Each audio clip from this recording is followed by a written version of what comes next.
네, 안녕하세요. 반갑습니다. 이렇게 또 이런 자리에서 뵙게 되니까 정말 반갑고요. 우리가 이제 조선 왕조 전통 시대를 지내다가 지금 우리와 같은 근대 사회로 넘어가게 되는 역사적인 기점은 저희가 역사적으로 1876년이라는 시점을 잡고 있습니다. 자, 그러면 근대라고 하는 한국의 근대사에 있어서 아주 중요한 이제 아주 우리가 너무 잘 아는 핵심적인 인물이 세 분이 있습니다. 흥선대원군은 자신의 목표가 뭐였냐면 이 왕실을 정말 이 실추된 왕실을 굳건히 세워서 국가의 기틀을 그것을 중심으로 세우겠다라는 열망을 가졌던 사람이에요.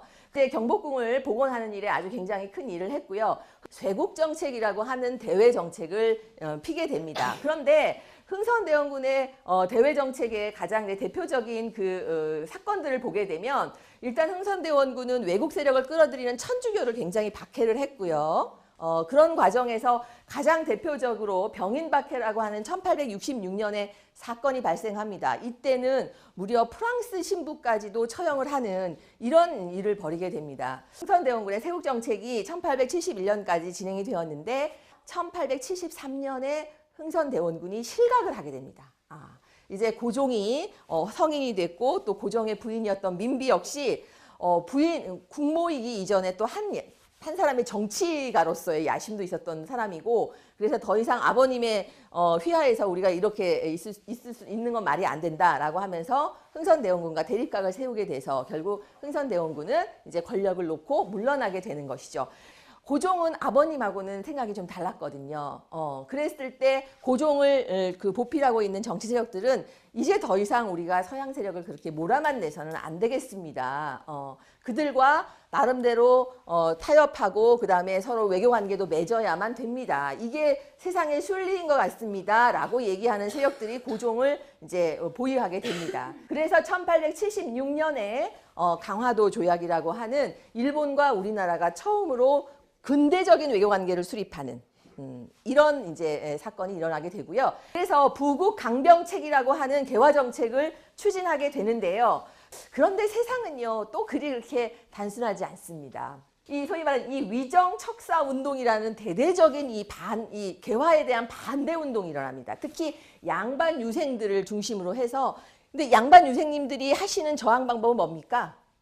상서 쓰는 겁니다. 막 상서 쓰고 그냥 매 선생님 고종한테 상소 올리고, 그 다음에 이제 가장 적극적이면 궁궐 앞에 이렇게 엎드려서 복합상소라고 하는 거 있죠.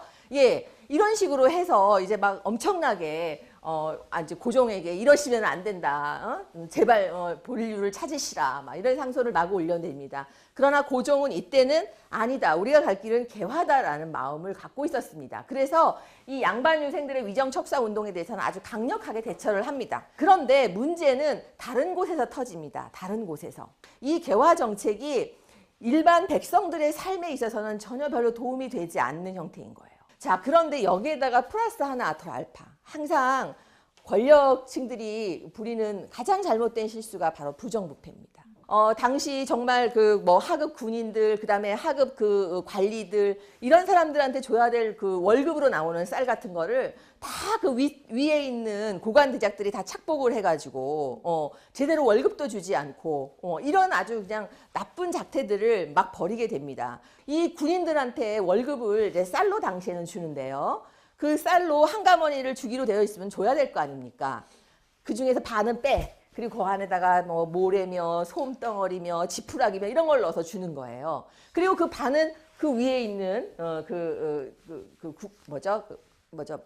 녹봉을 관리하는 선해청이라고 하는데, 그 선해청 당상들 이런 이제 고관대작들이 다 빼돌리는 거죠. 예, 자기네 창고는 썩어 나갈 정도로 빼돌리면서 이런 하층 군인들이라든지 관리들에게는 그런 식으로 이제 월급도 제대로 주지 않는 이런 상황이 되는 겁니다. 바로 이렇게 되니까 일반 백성들 같은 경우는 이게 다 개화 때문이다. 이 못된 것들, 그리고 이 개화 정책을 추진하는 세력들 역시 바로 그들이니까, 고관 대작들이니까, 그들이 개화를 하자라고 하면서 저런 짓을 하니까.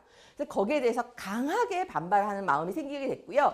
그게 바로 1882년에 임오년에 일어난 군란, 이 군인들이 일으킨 난이란 뜻입니다. 90군인들이 폭동을 일으켜서 바로 자신들의 그를 아주 착복을 했던 포도청이나 경기감영을 막 습격하고 그 다음에 바로 이런 식으로 개화를 이끌어갔던 일본이 나쁜 놈이다. 그래서 일본 또 공사관도 습격을 하고 이제 이렇게 되면서 이런 개화 정책을 주도하는 가장 핵심에 누가 있냐? 그때도 역시 민비가 들어왔습니다. 민비는 단순히 그냥 한 국모에만 그쳤던 분이 아니에요. 그리고 민비는 또 자신의 권력을 유지하기 위해서 자신의 사돈의 팔촌까지 모든 친척들을 다 고관대작으로 이렇게 앉혀놓고 있었습니다. 그래서 당시에 이 군인들은 민비도 자신들의 타겟으로 삼고 민비를 죽여라 그러고 이제 막 궁궐로 막 몰려들고 그랬습니다. 이제 그랬을 때 바로 흥선대원군이 짠 하고 나타납니다. 봐! 군관이 명관이야. 내가 잘했잖아. 나는 그래도 이런 부정부패를 하지 않았어. 그런데 이 내 며느리하고 이 아들놈은 해가지고 이런 일을 만들었구나. 이 문제를 내가 이제 해결해 주마라고 흥선대원군이 운현궁에서 드디어 다시 경복궁으로 딱 나타나게 됩니다.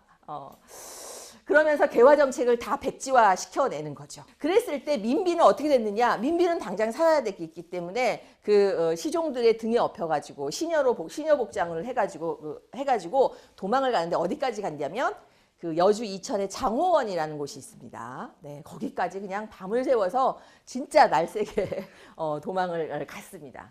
가가지고 이제 내 처지가 왜 이러냐, 이 백성들이 무지몽매한 백성 같으니 뭐 이러면서 이제 이 난국을 어찌 타게 해야 될 것이냐라고 했을 때 자기를 도와줄 조선 내의 정치 세력은 이미 자기 오빠도 이때 막 다 뭐 그 군인들에 의해서 죽음을 당하고 이랬거든요.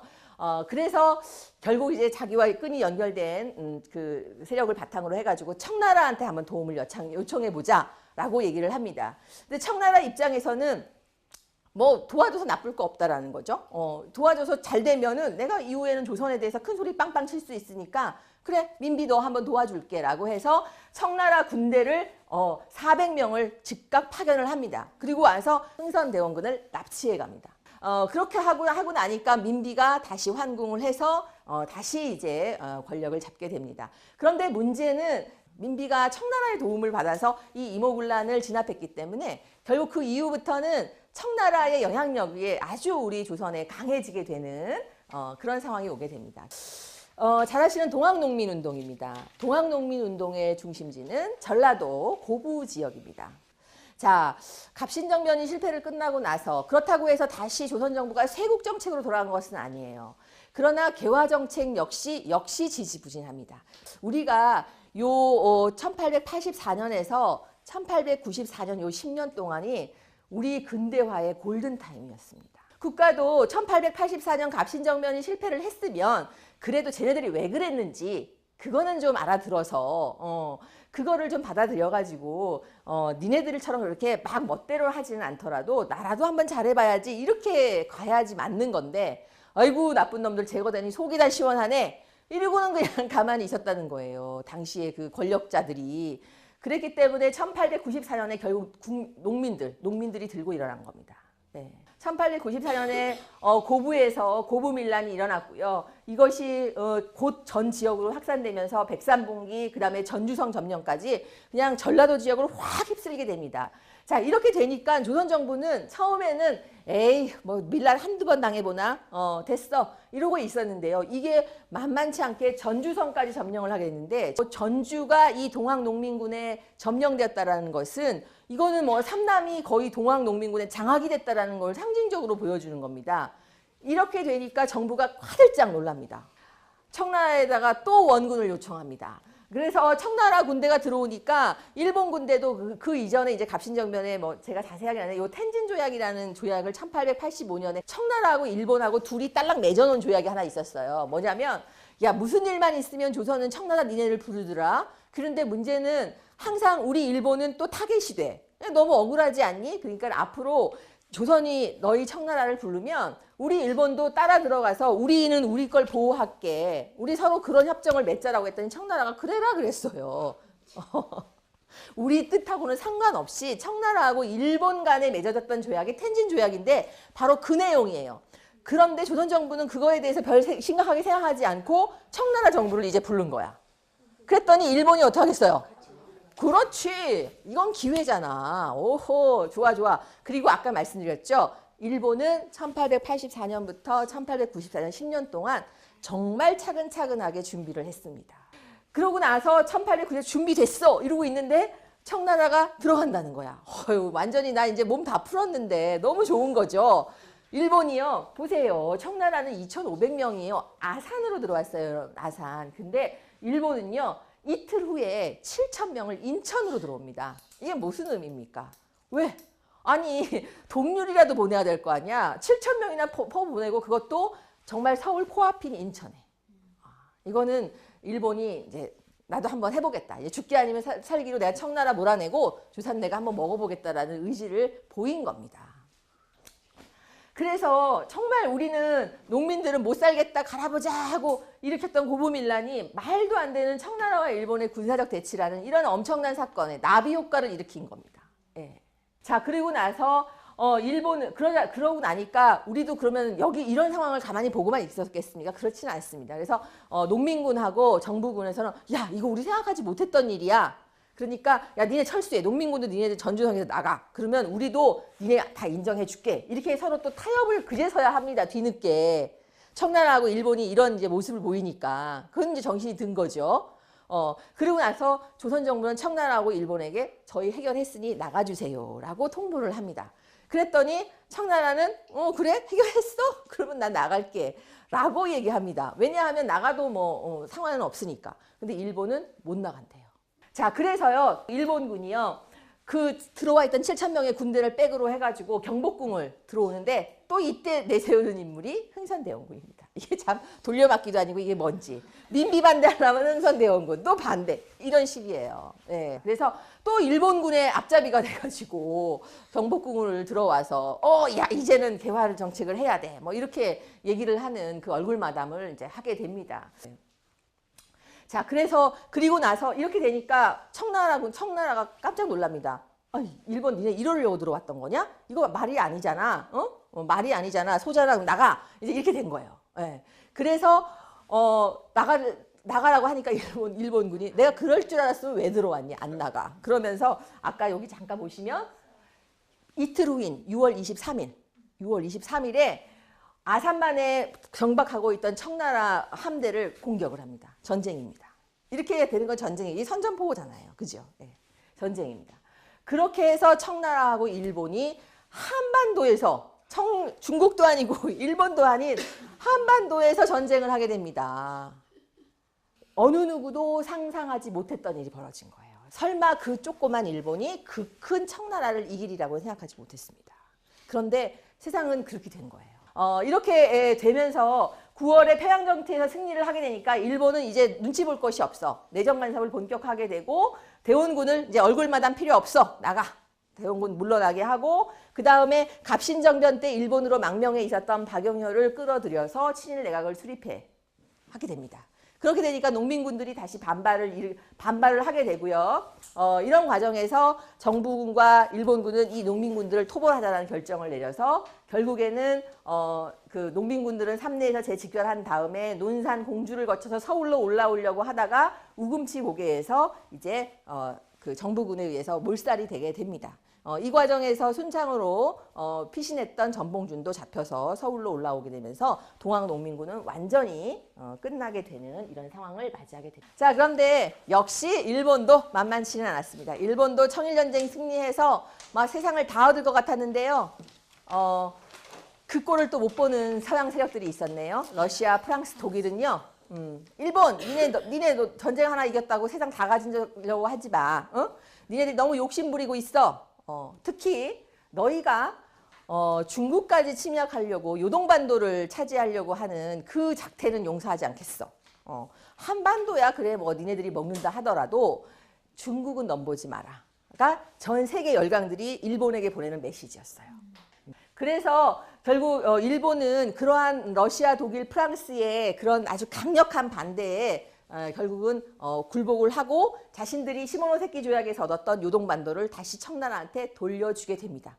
그런데 여기에서 또 우리 조선도 이제 청나라는 물러났고 일본의 지배를 받아야 하나 하고 눈앞이 깜깜해지고 있는데 러시아 얘네가 일본을 이기네? 이렇게 본 거예요.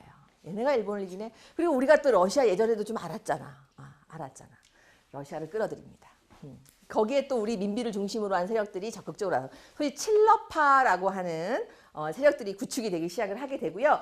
자, 그런데 문제는 이렇게 되니까 일본이 너무 화가 난 거야.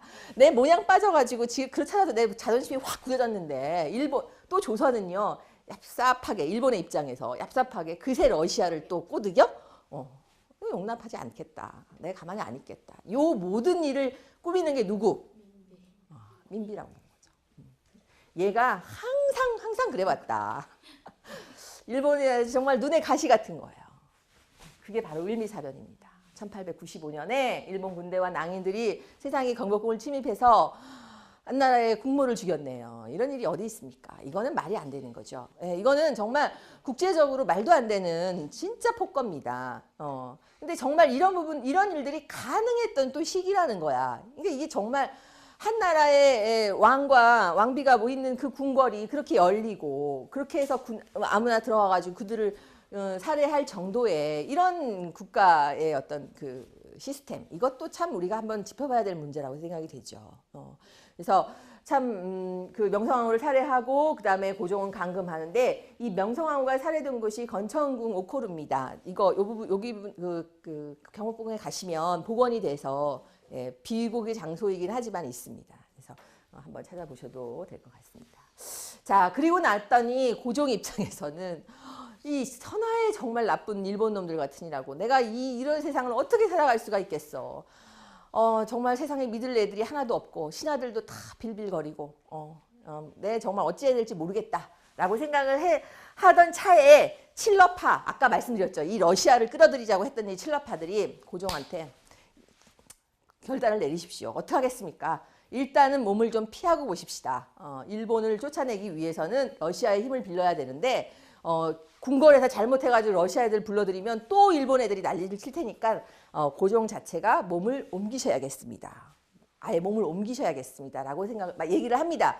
그게 바로 뭐냐면 고종을 러시아 공사관으로 피신시킨 사건인데요. 1890년 2월 달입니다. 아관이라고 하는 것이 러시아 공사관, 그때는 알아서라고 했거든요. 그래서 러시아 공사관이고요. 파천이라 하면 임금님이 옮겨가시는 건 우리가 파천이라 하죠. 그래서 러시아 공사관으로 임금님이 옮겨간 사건, 그래서 우리가 아관 파천 이렇게 부르는 겁니다. 러시아 공사관으로 피신을 하게 되니까 이제 왕이 없었어. 일본은 닥쳤던 게 뭐 지붕 쳐다본다고 이거 뭐 하는 이거 어떡하지? 뭐 이제 이렇게 당황하게 됐고요. 대신에 러시아는 봉잡았죠. 러시아가 왜 조선에 요렇게 마음을 붙이고 있었냐면 러시아는요 평생의 꿈이 뭐냐면 얼지 않는 항구를 갖는 게 얘네들의 꿈이었어요. 근데 이 꿈을 계속 저지한 애들이 누구냐면 영국이에요. 영국은 러시아 니네들 그런 헛된 꿈 꾸지 마 이렇게 얘기합니다. 그러니까 이런 식으로 러시아는 항상 부동항에 대한 얼지 않는 항구를 얻고자 하는 꿈이 있었는데 근데 아관파천을 한 거야. 얼마나 좋아. 이제는 할 수 있어. 이제는 할 수 있어. 라고 이제 마음을 먹게 되는 이런 상황이 됐던 거죠. 자, 그러나 우리도 또 가만히 있을 수는 없습니다. 그런 러시아의 심보를 우리가 또 모르지는 않거든요. 그래서 독립협회 세력들이 이제 등장을 하게 돼가지고 이제 요 독립협회 여기 있는데요. 요 독립협회 세력들이 아관파천에 대해서 강력하게 반대를 합니다. 딱 1년 있었죠. 96년 2월에 갔는데 97년 2월에 돌아오니까요. 1년 있다가 이제 환궁을 하게 되는데 근데 고종도 난 경복궁으로 가기 싫어.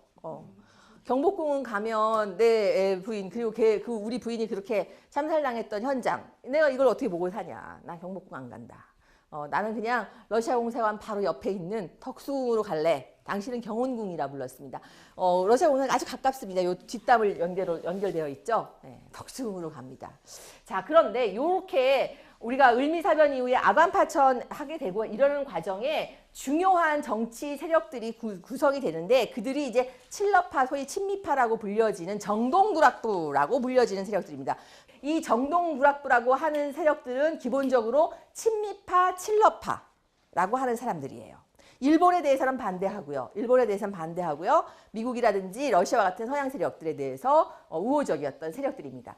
거기에 이제 관련자들을 보게 되면요. 외국인들을 보게 되면 봐요. 미국 공사, 러시아 공사, 미국 공사관 서기, 프랑스 공사, 그 다음에 나이 군사고문, 미국 선교사, 앞에 이렇게 쭉 있죠. 예, 그 다음에 우리 한국인으로서, 조선인으로서는 이완용? 이완용이 들어있어요. 이완용이 처음부터 친일파입니다. 예, 이완용은 친미파고 친러파였다가 친일파로 가는 이 사람은 세상에 센 것이 뭔지를 아는 사람이에요. 예, 정말 센 것만을 찾아다니는 사람이었습니다. 예, 이상재, 윤치호, 이채연, 민영환, 이범진, 이학균, 윤응열, 한은택 뭐 이런 멤버들인데 요 멤버들이 대부분 독립협파 회원들하고도 상당수 겹치게 되고요.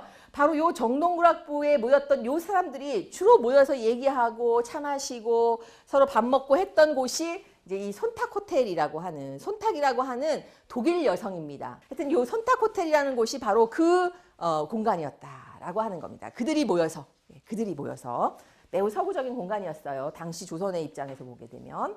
예. 자, 이제 이러고 났는데, 아간파천에서 돌아왔잖아요. 돌아오고 나니까, 그래도 이제는 뭔가 좀 달라져야 될 거 아니야. 이렇게 우여곡절을 풍파를 겪었으면 뭔가 좀 달라져야 될 거 아니에요. 그러기 위해서는 우리나라만 왕이 다스리더라는 거야. 일본도 메이주 신유의 천황이라고 해서 황제, 중국도 황제, 뭐 러시아도 짜르라고 해서 황제, 다 황제들이야. 그런데 우리만 왕이야. 그러니까 우리를 깔보고 있는 것 같은 거죠. 그래서 우리도 황제, 우리도 황제가 돼야 되겠어요. 그래서 이젠 조선 왕조라고 하는 명칭을 없애고 대한제국, 황제의 나라로 거듭나기로 이제 선포를 하게 됩니다. 황제로 즉위를 했는데, 황제로 즉위를 했으면 황제에 좀 걸맞는 국력이 따라줘야 그래도 폼이 날 텐데, 이름만 황제. 몸은 옛날 그대로 똑같아. 이게 좀 언밸런스한 거죠. 그리고 서양 세력이나 다른 나라들도 니네 황제? 알았어. 별로 인정을 못 받습니다. 예, 왜냐하면 조선의 국력이 뭐 좀 나아진 다음에 그런 힘을 보여주면서 제국이라고 하는 것이 돼야지 그 위상에 걸맞아지는 건데 일단 이름부터 바꿔보자라고 시작을 했어요. 뭐 그럴 수도 있죠. 그럴 수도 있죠. 그 우리가 뭔가를 할 때 심기일전하기 위해서 먼저 탁 힘을 한번 주고 그 다음에 그거를 힘있게 쫙 끌어가면 뭐 그거는 얼마든지 좋습니다. 그런데 문제는 그게 좀 잘 안 됐다는 거죠. 1899년에 그래서 대한국 국제라는 것을 반포했는데요. 이 나라를 좀 더 강하게 하기 위해서는 황제가 모든 것을 가져야겠다는 거야. 모든 것을. 군사, 뭐 행정, 사법, 그 다음에 심지어는 백성들의 무슨 생사여탈권까지. 이건 왜 그러냐면, 근데 이게 문제가 뭐냐면요. 우리가 근대라고 하는 근대라는 시점은요, 민주주의라는 것이 힘이 됩니다. 아까 말씀드렸던 것처럼 이제 신분제도 없어졌으니까 모든 사람은 평등하잖아. 그러면 그 중에서 능력 있는 인물들이 선출이 되고 이래서 그들의 능력에 의해서 국가가 시스템적으로 운영이 되고 거기에 일반 국민들의 민의가 반영이 되고 그래서 힘을 합쳐서 그래서 강한 국가를 만들어가는 것이 근대국가의 가장 전형적인 발전 모습이에요. 그리고 우리도 지금 그런 모습을 지향하고 있는 겁니다. 그래서 민주주의적인 제도들을 쭉 만들고 있는 거잖아요. 그게 바로 이제 근대로 나아가서 근대의 어떤 근대 국가로서의 면모를 세우는 굉장히 좋은 방법이어야 되는데 고종은 백성들은 여전히 무지몽매하다고만 생각을 한 거예요. 그리고 관료들도 보니까 얘네들은 친미파, 친일파, 지네 멋대로 지네 이해관계에 따라 찢어져 있어. 그러니 믿을 건 나 하나밖에 없어. 네. 황제한테 모든 권력을 모았습니다. 오히려 권력을 나누어서 인재들을 끌어모아야 되는 시점에 모든 권력을 자기 하나로 모았어요.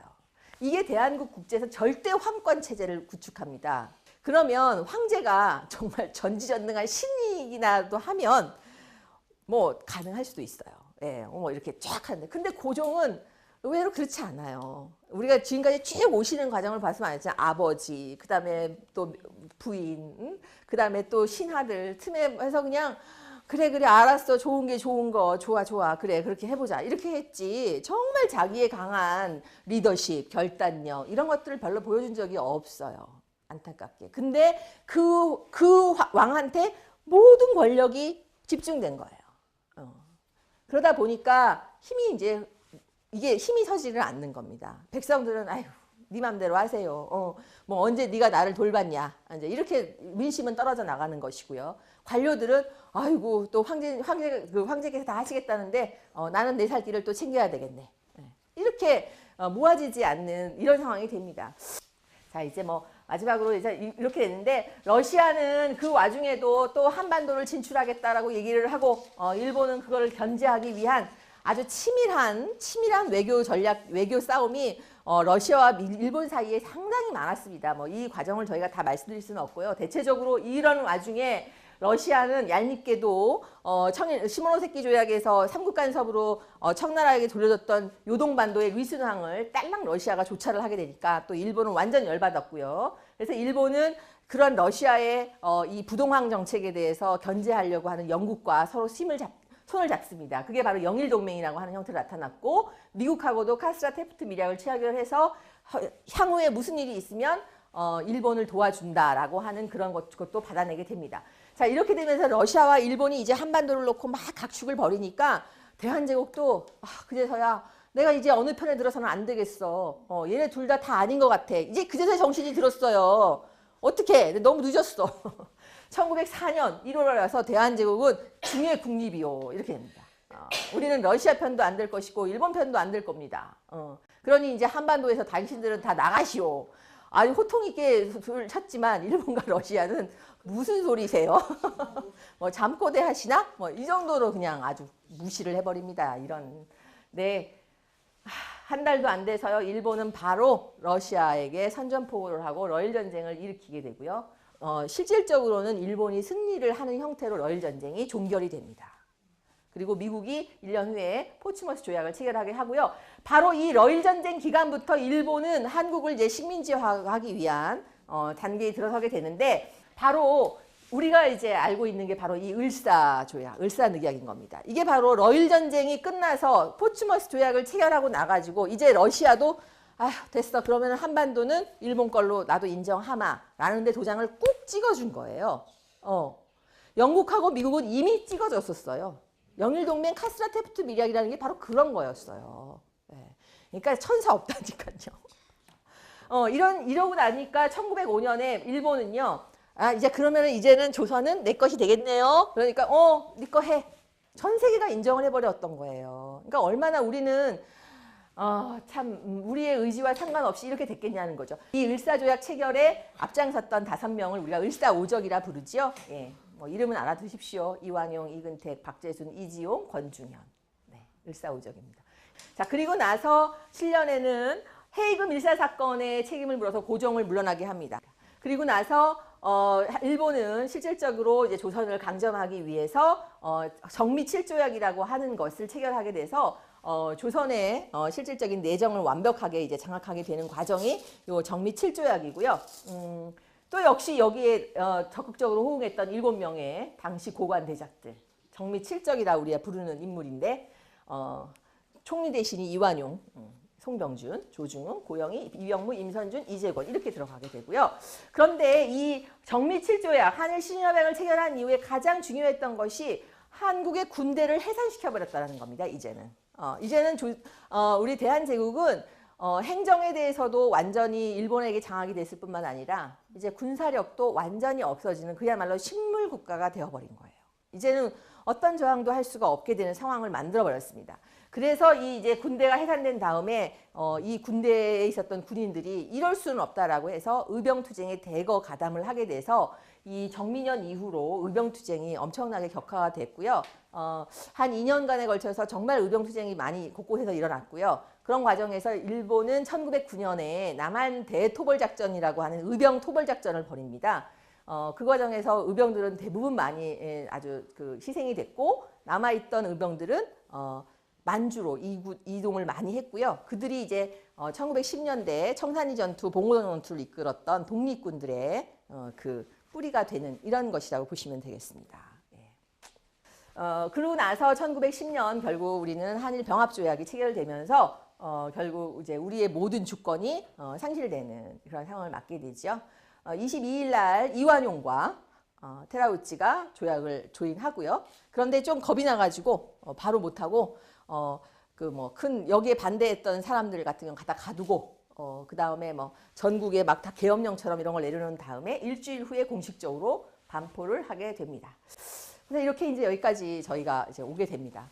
좀 안타깝죠, 여러분들. 그래서 좀 굽이굽이 좀 안타깝습니다. 그러니까 물론 우리 조선을 둘러싸고 청나라며 일본이며 러시아며 정말 호시탐탐 천사가 아닌 정말 그들의 욕심을 채우고 싶어하는 늑대들로 다 우리를 노려보고 있었는데 우리는 이제 그렇게 그 늑대에게 잡혀먹이지 않으려면 정말 현명한 정말 그 새끼양처럼 그쵸, 우리 아이들 동화 읽어주면 7마리 새끼양에서 이렇게 살아남는 새끼양처럼 정말 아주 지혜롭게 그 다음에 상황을 잘 이렇게 처리를 했었어야 됐는데 그러지 못하고 그들을 뭐 쓸데없이 믿거나 아니면 뭐 좋은 말로 하면 EJ 정책이라고도 할 수가 있을 거예요. 뭐 오랑캐로 오랑캐를 물리친다라는 그런 거니까. 그렇지만 이 EJ는 내가 힘이 있을 때 EJ가 되는 거거든요. 안 그러면 그냥 먹히는 거거든요. 네. 근데 이제 그래서 저는 이런 과정에서 흥선대원군, 그 다음에 고종, 민비와 같은 우리 그 당시의 최고의 권력자들이 가졌던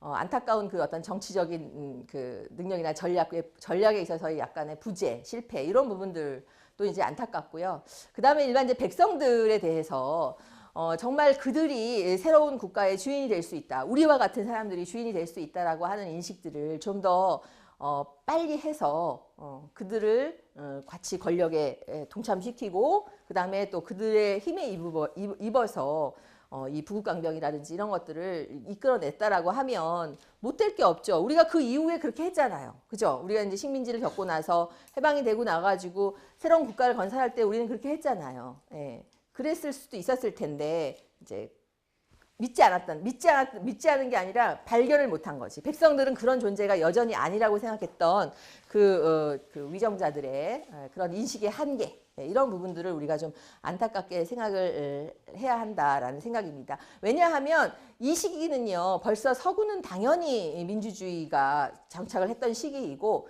일본 같은 경우에도 이런 문제, 정당이 만들어지고 그 다음에 그들의 어떤 강력한 신분제도였던 사무라이 제도들이 다 철폐가 되고 이렇게 하면서 새로운 인재들이 이렇게 공급되는 이런 시스템을 우리보다 빨리 만들었거든요. 예, 그런 부분들이 또 일본을